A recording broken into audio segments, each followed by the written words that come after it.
അപ്പോൾ നമ്മൾ ഇന്ന് റൺ ചെയ്യാൻ പോകുന്നത് SAPയുടെ ഇൻട്രൊഡക്ഷൻ ക്ലാസ്സാണ്. SAPയുടെ ഇൻട്രൊഡക്ഷൻ തിയറി ക്ലാസ്സാണ് നമ്മൾ ഇന്ന് നോക്കാൻ പോകുന്നത്. അപ്പോൾ നമുക്ക് സ്റ്റാർട്ട് ചെയ്യാം അല്ലേ. ഫസ്റ്റ് നോക്കാൻ പോകുന്നത് SAP SE എന്നാണ്. എന്താണ് SAP SE? നിങ്ങൾ എല്ലാവരും ഗൂഗിളും കാര്യങ്ങളൊക്കെ ചെക്ക് ചെയ്ത് നോക്കുന്ന ആൾക്കാരായിരിക്കാം.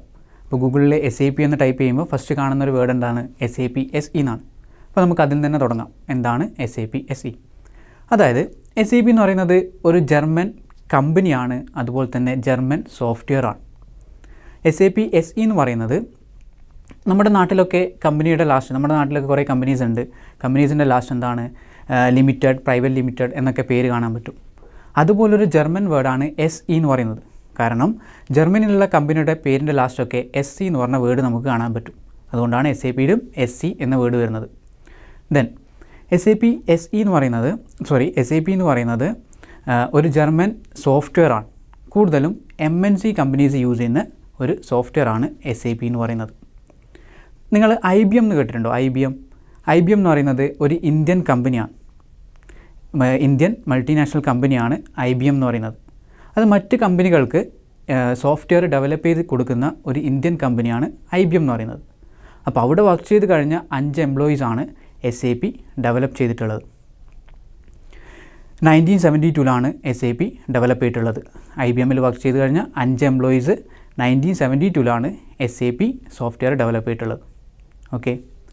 ദെൻ SAPക്ക് ഒരു ഫുൾ ഫോം ഉണ്ട്. SAPയുടെ ഫുൾ ഫോം എന്താണെന്ന് വെച്ച് കഴിഞ്ഞാൽ systems, applications and products in data processing. അതാണ് SAPയുടെ ഫുൾ ഫോം.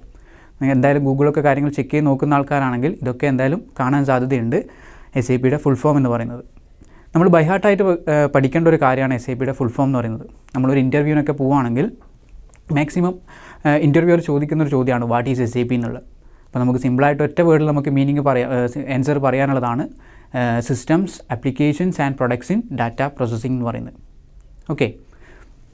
ദെൻ SAP എന്ന് പറയുന്നത് എന്താണ്? ഒരു ERP സോഫ്റ്റ്വെയർ ആണ്. എൻ്റർപ്രൈസ് റിസോഴ്സ് പ്ലാനിങ് ആ ഒരു പ്രോഗ്രാമിലൂടെ റൺ ചെയ്യാൻ പറ്റുന്ന ഒരു സോഫ്റ്റ്വെയർ ആണ് SAP എന്ന് പറയുന്നത്. SAP മാത്രമല്ല, വേൾഡിലുള്ള ഓൾമോസ്റ്റ് എല്ലാ സോഫ്റ്റ്വെയർസും എന്താണ്? ERPയിലൂടെ റൺ ചെയ്യാൻ പറ്റുന്നതാണ്. പക്ഷേ SAP എന്ന് പറയുന്നത് എന്താണ്? വേൾഡ് നമ്പർ 1 ERP സോഫ്റ്റ്വെയർ ആണ്. വേൾഡിലെ നമ്പർ 1 ആയിട്ടുള്ള ഒരു ERP സോഫ്റ്റ്വെയർ ആണ് SAP. ആ ഒരു കാരണം കൊണ്ട് തന്നെയാണ് കൂടുതലും കമ്പനീസ് ഇത് യൂസ് ചെയ്യുന്നത്. ഓക്കെ. കമ്പനീസ് എന്ന് പറയുമ്പം കൂടുതലായിട്ട് എന്താണ്? MNC കമ്പനീസ്, അതായത് മൾട്ടിനാഷണൽ കമ്പനീസാണ് കൂടുതലും SAP യൂസ് ചെയ്യുന്നത്. MNC companies. അപ്പോൾ നിങ്ങൾക്ക് കുറേ എക്സാമ്പിൾസും കാര്യങ്ങളൊക്കെ അറിയാമായിരിക്കും MNC കമ്പനീസിൻ്റെ. ജസ്റ്റ് ഒന്ന് ഗൂഗിൾ ചെയ്ത് നോക്കുക ഏതൊക്കെയാണ് MNC കമ്പനീസ് എന്നുള്ളത്. ജസ്റ്റ് എക്സാമ്പിൾ പറയുകയാണെങ്കിൽ ടാറ്റ ഗ്രൂപ്പ്, ലുലു ഗ്രൂപ്പ് എന്നൊക്കെ നിങ്ങൾ കേട്ടിട്ടുണ്ടാവും. ആദിത്യ ബിർള ഗ്രൂപ്പ്, ഇവരൊക്കെ എന്താണ്? MNC കമ്പനീസാണ്. ഇന്ത്യയിലുള്ള MNC കമ്പനീസാണ് അല്ലേ. അപ്പോൾ അവരൊക്കെ യൂസ് ചെയ്യുന്നൊരു വലിയൊരു സോഫ്റ്റ്വെയർ ആണ് SAP. ഓക്കെ. അപ്പോൾ ഒരു MNC കമ്പനി എങ്ങനെയാണ്, അതിൻ്റെ സ്ട്രക്ചർ കാര്യങ്ങൾ എങ്ങനെയാണെന്നുള്ള കാര്യങ്ങൾ നമുക്കൊന്ന് നോക്കാം. MNC കമ്പനി എന്ന് പറയുമ്പം ഒന്നിൽ കൂടുതൽ രാജ്യങ്ങളിൽ അതിൻ്റെ ബ്രാഞ്ചസും കാര്യങ്ങളും ഉണ്ടാവും. അതിനെയാണ് നമ്മൾ MNC കമ്പനി എന്ന് പറയുന്നത്. അതുപോലെ തന്നെ ഒരു കമ്പനീൻ്റെ അണ്ടറിൽ മെയിനായിട്ട് 5 ഡിപ്പാർട്ട്മെൻറ്റ് ഉണ്ടാവും. ഒരു കമ്പനീൻ്റെ അണ്ടറിൽ ഉണ്ടാവും. അങ്ങനെയുള്ള കമ്പനിയെ നമ്മൾ എന്താണ്? MNC എന്നാണ് പറയുന്നത്. ഓക്കെ. ആ 5 ഡിപ്പാർട്ട്മെൻറ്റ് ഏതൊക്കെയാണെന്നുള്ളത് ജസ്റ്റ് ഒന്ന് ചെക്ക് ചെയ്ത് നോക്കാം. 5 ഡിപ്പാർട്ട്മെൻറ്റ് പറയുന്നത് ഒന്ന് FICO, അതായത് finance department. Okay. Then next വരുന്നതാണ് സെയിൽസ്, അതായത് സെയിൽസ് ആൻഡ് ഡിസ്ട്രിബ്യൂഷൻ എന്ന് പറയും, അതായത് sales department. Okay. Then next വരുന്നതാണ് MM, മെറ്റീരിയൽ മാനേജ്മെൻറ്റ് എന്ന് പറയും. Then PP, production planning. Then HR, human resource management. Okay. ഇത്രയുള്ള 5 ഡിപ്പാർട്ട്മെൻറ്റാണ് ഒരു MNC കമ്പനീൻ്റെ അണ്ടറിൽ ഉണ്ടാവുക. അപ്പോൾ ഒരു കമ്പനീൻ്റെ അണ്ടറിൽ 5 ഡിപ്പാർട്ട്മെൻറ്റ് ഉണ്ടെങ്കിൽ, ഈ ഒരു 5 ഡിപ്പാർട്ട്മെൻറ്റ് ഉണ്ടെങ്കിൽ അതൊരു MNC കമ്പനിയാണെന്ന് നമുക്ക് പറയാം. അപ്പോൾ ഓരോ കമ്പനീസ് നമുക്ക് ചെക്ക് ചെയ്ത് നോക്കിയാൽ നമുക്ക് അറിയാൻ പറ്റും അത് MNC ആണോ അല്ലയോ എന്നുള്ള കാര്യങ്ങൾ നമുക്ക് അറിയാൻ പറ്റും. ജസ്റ്റ് ഈ ഒരു 5 ഡിപ്പാർട്ട്മെൻറ്റ് അവരുടെ കമ്പനീൻ്റെ അണ്ടറിൽ ഉണ്ടോ എന്ന് ചെക്ക് ചെയ്ത് നോക്കിയാൽ മതി. ഓക്കെ. അപ്പോൾ അങ്ങനെയുള്ളൊരു MNC കമ്പനീസ് യൂസ് ചെയ്യുന്ന ഒരു വലിയ സോഫ്റ്റ്വെയർ ആണ് SAP എന്ന് പറയുന്നത്. ഓക്കെ ആണോ? SAP എന്ന് പറയുന്നത്. കാരണം ഒരു MNC കമ്പനിയിൽ ഒരു SAP അല്ല, അതുപോലെ വേറെ ഏതെങ്കിലും സോഫ്റ്റ്വെയർസ് ആണെങ്കിൽ, SAP അല്ല എന്നാണെങ്കിൽ ഓരോ ഡിപ്പാർട്ട്മെൻറ്റ് എന്ത് വേണ്ടി വരും? ഓരോ സോഫ്റ്റ്വെയർ വേണ്ടി വരും. അങ്ങനെ ഓരോ സോഫ്റ്റ്വെയർ ആകുമ്പം അവരുടെ ഡേ ടു ഡേ ട്രാൻസാക്ഷൻസും ഡേ ടു ഡേ കാര്യങ്ങളൊന്നും നമുക്ക് പെട്ടെന്ന് കാര്യങ്ങൾ ചെയ്യാൻ പറ്റില്ല. ഓക്കെ.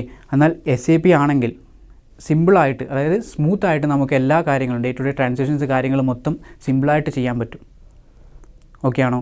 അതൊക്കെ കൊണ്ടാണ് കൂടുതലും കമ്പനീസ് ഇതിനെ യൂസ് ചെയ്യുന്നത്, SAP യൂസ് ചെയ്യുന്നത്. then ഒരു കാര്യം കൂടി, SAP എന്ന് പറയുന്നത് ഒരു അക്കൗണ്ടിങ് സോഫ്റ്റ്വെയറോ സെയിൽസ് സോഫ്റ്റ്വെയറോ എന്നല്ല നമ്മൾ പറയുന്നത്. മറിച്ച് SAP എന്ന് പറയുന്നത് എന്താണ്? ഒരു ബിസിനസ് സോഫ്റ്റ്വെയറാണ്. ഒരു ബിസിനസ് മൊത്തമായിട്ട് കൺട്രോൾ ചെയ്യാൻ പറ്റുന്ന ഒരു സോഫ്റ്റ്വെയറാണ് SAP എന്ന് പറയുന്നത്. കാരണം ആ ഒരു ബിസിനസ് സോഫ്റ്റ്വെയർ ആയതുകൊണ്ട് തന്നെയാണ് കൂടുതലും കമ്പനീസ് ഇതിനെ യൂസ് ചെയ്യുന്നത്. ഒരു MNC കമ്പനിക്ക് ഇപ്പോഴെന്താണ്? ഒരു ബിസിനസ് സോഫ്റ്റ്വെയറാണ് ആവശ്യം. കാരണം അവരുടെ എല്ലാ ഡിപ്പാർട്ട്മെൻറ്റും ഒരു കമ്പനിയിൽ ഒരു സോഫ്റ്റ്വെയറിൽ റൺ ചെയ്യാൻ പറ്റണം. അങ്ങനെയുള്ള സോഫ്റ്റ്വെയർസാണ് ഇപ്പോൾ കമ്പനീസ് കൂടുതൽ യൂസ് ചെയ്യുന്നത്. അതൊക്കെ കൊണ്ടാണ് എന്ത് SAP കൂടുതലും കമ്പനീസ് യൂസ് ചെയ്യാൻ കാരണം. ഓക്കെ, ദെൻ ഒരു SAP എന്ന് പറഞ്ഞ കോഴ്സ് എടുക്കുമ്പോൾ നമുക്ക് മെയിനായിട്ട് പഠിക്കാനുള്ള മൊഡ്യൂൾസിൻ്റെ കാര്യങ്ങളൊന്ന് ചെക്ക് ചെയ്ത് നോക്കാം. മെയിനായിട്ട് 5 മൊഡ്യൂൾസാണ് SAP എന്ന് പറഞ്ഞ കോഴ്സ് എടുക്കുമ്പോൾ നമുക്ക് പഠിക്കാനുണ്ടാവുക. ആ 5 മൊഡ്യൂൾസ് ഏതൊക്കെയാണെന്ന് വെച്ച് കഴിഞ്ഞാൽ, ഒന്ന് FICO ആണ്, ഫിനാൻസ് ആൻഡ് കൺട്രോളിംഗ് എന്ന് പറയും. FICO, finance and controlling. Then SD, sales and distribution. Then MM, material management. Then PP, production planning. Then last HR, human resource management. ഇങ്ങനെയുള്ള 5 ഡിപ്പാർട്ട്മെൻറ്റാണ് ഒരു SAP എന്ന് പറഞ്ഞ കോഴ്സ് എടുക്കുമ്പോൾ നമുക്ക് പഠിക്കാനുണ്ടാവുക. ഈ 5 മൊഡ്യൂൾസ് എന്താണ്? ഒരു MNC കമ്പനിയിലെ 5 ഡിപ്പാർട്ട്മെൻറ്റ് ബേസ് ചെയ്തിട്ടാണ് നമ്മൾ റൺ ചെയ്യുന്നത്. ഓക്കെ, ഇപ്പോൾ ഒരു FICO എന്ന് പറഞ്ഞ മൊഡ്യൂളാണ് നിങ്ങൾ പഠിക്കുന്നതെങ്കിൽ കമ്പനിയിലെ ഫിനാൻസ് ഡിപ്പാർട്ട്മെൻറ്റിൽ എന്തൊക്കെ കാര്യങ്ങൾ ചെയ്യാനുണ്ട്, ആ ഒരു കാര്യങ്ങൾ എങ്ങനെ നമുക്ക് SAP സോഫ്റ്റ്വെയറിൽ ചെയ്യാം എന്നീ കാര്യങ്ങളാണ് ആ ഒരു മൊഡ്യൂളിൽ നമ്മൾ പഠിക്കാൻ പോകുന്നത്. ഇനി അതല്ല, SD എന്ന് പറഞ്ഞ മൊഡ്യൂളുണ്ട്. SD എന്ന് പറഞ്ഞ മൊഡ്യൂളിൽ എന്താ പഠിക്കുന്നത്? കമ്പനിയിലെ സെയിൽസ് ഡിപ്പാർട്ട്മെൻറ്റിൽ എന്തൊക്കെ കാര്യങ്ങൾ ചെയ്യാനുണ്ട്, അതാണ് SD എന്ന് പറഞ്ഞ മൊഡ്യൂളിൽ പഠിക്കുന്നത്. അതുപോലെ തന്നെയാണ് HRഉം MM, ദെൻ PP. ഈ ഓരോ മൊഡ്യൂളും ഓരോ ഡിപ്പാർട്ട്മെൻറ്റ് കണക്ട് ചെയ്തിട്ടാണ് നമ്മൾ പഠിക്കുന്നത്. ഓക്കെ, ദെൻ ഇപ്പം നിങ്ങളിപ്പോൾ ഇവിടെ കൂടുതലായിട്ടും പഠിക്കുന്നത് SAPയുടെ FICO എന്ന് പറഞ്ഞ മൊഡ്യൂളാണ്. കാരണം നിങ്ങൾക്ക് കൂടുതലും അക്കൗണ്ടിങ് ബാക്ക്ഗ്രൗണ്ടുള്ള ആൾക്കാരാണ്. അക്കൗണ്ടിങ് ബാക്ക്ഗ്രൗണ്ടുള്ള ആൾക്കാർ കൂടുതലായിട്ടും FICO എന്ന് പറഞ്ഞ മൊഡ്യൂളാണ് എടുക്കുക. അക്കൗണ്ട്സ് ബാക്ക്ഗ്രൗണ്ട് ഇല്ലാത്ത ആൾക്കാർ എന്ത് ചെയ്യും? SD, MM എന്നൊക്കെ പറഞ്ഞ മൊഡ്യൂൾ ചൂസ് ചെയ്യും. ഓക്കെ, അതുപോലെ തന്നെ MBA, HR ഒക്കെ കഴിഞ്ഞ ആൾക്കാർ എന്ത് ചെയ്യും? SAPയുടെ HR എന്ന് പറഞ്ഞ മൊഡ്യൂൾ യൂസ് ചെയ്യും. ദെൻ പ്രൊഡക്ഷൻ, അതായത് പ്രൊഡക്ഷൻ എന്ന് വെച്ചാൽ BTech, ITI അങ്ങനെ കഴിഞ്ഞ ആൾക്കാർ എന്ത് ചെയ്യും? പ്രൊഡക്ഷൻ എന്ന് പറഞ്ഞ മൊഡ്യൂൾ എടുക്കും. അപ്പോൾ നിങ്ങളിവിടെ നോക്കാൻ പോകുന്നത് FICO എന്ന് പറഞ്ഞ മൊഡ്യൂളാണ്. ഇവിടെ പഠിക്കാൻ പോകുന്നത്, ഇനി അങ്ങോട്ടേക്ക് പഠിക്കുക, അടുത്ത ക്ലാസ്സിലൊക്കെ നിങ്ങൾ ചെയ്യാൻ പോകുന്നത് SAPയുടെ FICO എന്ന് പറഞ്ഞ മൊഡ്യൂളാണ്. ഏറ്റവും കൂടുതൽ ജോബ് ഓപ്പർച്യൂണിറ്റി വരുന്നത് എന്താണ്? FICO എന്ന് പറഞ്ഞ മൊഡ്യൂളാണ്. FICO എന്ന് പറഞ്ഞ മൊഡ്യൂളാണ് ഏറ്റവും ടോപ്പ് മൊഡ്യൂൾ എന്ന് പറയുന്നത്. കാരണം ഒരു കമ്പനിയിലെ ഡിപ്പാർട്ട്മെൻറ്റ് വൈസ് നോക്കുമ്പം ഒരു കമ്പനിയിലെ ഫിനാൻസ് ഡിപ്പാർട്ട്മെൻറ്റാണ് ഏറ്റവും ടോപ്പ് ഡിപ്പാർട്ട്മെൻറ്റ്. ഓക്കെ, അപ്പോൾ അതുകൊണ്ട് നിങ്ങളിവിടെ പഠിക്കുന്നത് എന്താണ്? FICO എന്ന് പറഞ്ഞ മൊഡ്യൂളാണ്, SAPയുടെ FICO എന്ന് പറഞ്ഞ മൊഡ്യൂൾ. ഓക്കെ അല്ലേ? ദെൻ നെക്സ്റ്റ് നമുക്ക് നോക്കാനുള്ളത് SAPയുടെ സോഫ്റ്റ്വെയർസാണ്. കറണ്ട് വേർഷൻസ് എന്ന് നമ്മൾ പറയും. SAPയുടെ കറണ്ട് വേർഷൻസ് ഏതൊക്കെയാണ്? ഒരു എക്സാമ്പിൾ, ഇപ്പോൾ ഒരു കമ്പനി SAP ആണ് യൂസ് ചെയ്യുന്നത്. ഇപ്പോൾ ഒരു എക്സാമ്പിൾ, ഇപ്പോൾ ടാറ്റ ഗ്രൂപ്പ് എന്ന് പറയുന്ന കമ്പനി SAPയുടെ സോഫ്റ്റ്വെയറാണ് യൂസ് ചെയ്യുന്നത്. അതിൽ SAPയുടെ ഏത് സോഫ്റ്റ്വെയർ എന്നുള്ളത് നമ്മൾ ചെക്ക് ചെയ്ത് നോക്കണം. അപ്പോൾ SAPക്ക് മെയിനായിട്ട് 3 സോഫ്റ്റ്വെയർസാണുള്ളത്. ഒന്ന് ECC EHP 6.0 എന്ന് പറയും. സെക്കൻഡ് വൺ പറയുന്നത് S4HANA, SAP S4HANA. Then third one SAP business one. ഇത് 3ആണ് ഇപ്പോൾ നിലവിൽ SAPയുടെ സോഫ്റ്റ്വെയർസ് എന്ന് പറയുന്നത്. ഇപ്പോൾ കൂടുതൽ കമ്പനീസ്, ഒരു കമ്പനി ഇപ്പോൾ SAP ആണ് യൂസ് ചെയ്യുന്നതെങ്കിൽ അതിലേറ്റവും കൂടുതൽ യൂസ് ചെയ്യുന്നത് ECC EHP 6.0 എന്ന് പറഞ്ഞ സോഫ്റ്റ്വെയർ ആയിരിക്കും ആ കമ്പനി യൂസ് ചെയ്യുന്നുണ്ടാവുക. ഓൾമോസ്റ്റ് ഇപ്പം വേൾഡിൽ എല്ലാ MNC കമ്പനീസും യൂസ് ചെയ്യുന്നത് SAPയുടെ ECC EHP 6.0 എന്ന് പറഞ്ഞ സോഫ്റ്റ്വെയറാണ്.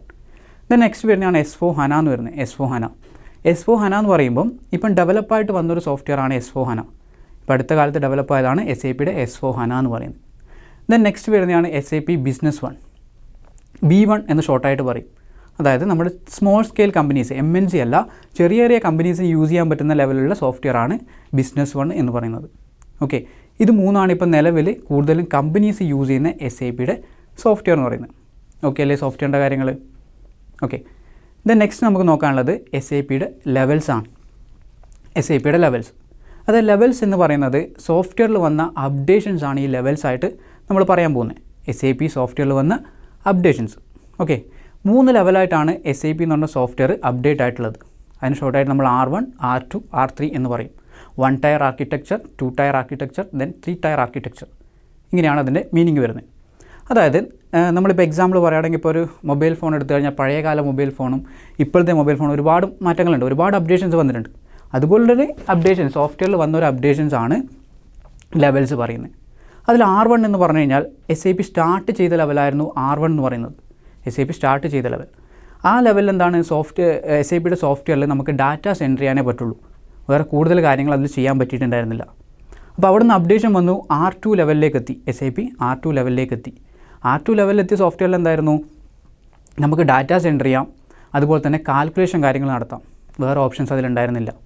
ദെൻ അവിടുന്ന് അപ്ഡേഷൻ വന്ന് R3 എന്ന് പറഞ്ഞ ലെവലെത്തി. R3യിൽ എന്താ, നമുക്ക് ഡാറ്റാസ് എൻ്റർ ചെയ്യാം, കാൽക്കുലേഷൻ നടത്താം, ചെയ്തു വെച്ചത് പ്രസൻറ്റ് ചെയ്ത് കാണാനും പറ്റും. അപ്പോൾ സോഫ്റ്റ്വെയർ R3 ലെവലിലോട് എത്തിയതോടു കൂടിയാണ് കമ്പനീസ് കൂടുതൽ ഇതിനെ യൂസ് ചെയ്യാൻ തുടങ്ങിയത്. കമ്പനീസ് യൂസ് ചെയ്യുന്ന ലെവലിൽ എത്തിയത് R3 ലെവലിലോട് ആയതോടു കൂടിയാണ്.